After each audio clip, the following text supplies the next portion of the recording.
Welcome to The Explainer. We're diving into Gad Saad's controversial book, The Parasitic Mind. The book opens with a wild premise that certain ideas are not just wrong, but dangerous. He calls these idea pathogens, and yeah, he literally frames himself as a mind parasitologist. And he's not pulling any punches. His stated goal is to inoculate people against these mind viruses. So he's got a diagnosis. But what exactly are these so-called viruses attacking our culture? This diagram is pretty central to his argument. It points fingers at some very specific ideologies. Okay, let's look at one of these. Postmodernism, which he says basically denies objective truth. So what are the symptoms of this so-called infection?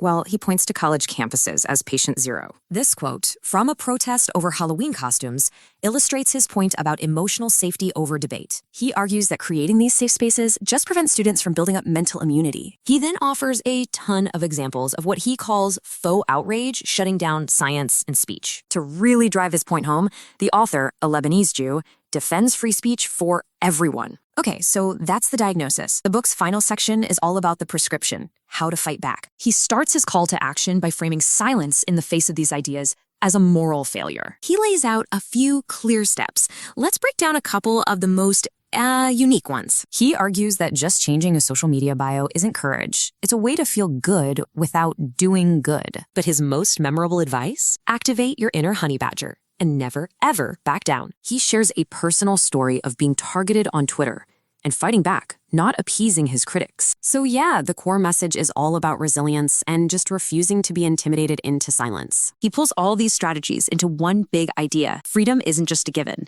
It's something you have to defend. And he ends by quoting Ronald Reagan, arguing this fight is actually a generational responsibility. So we've covered the book's main arguments, and that leaves us with a final question for you to think about.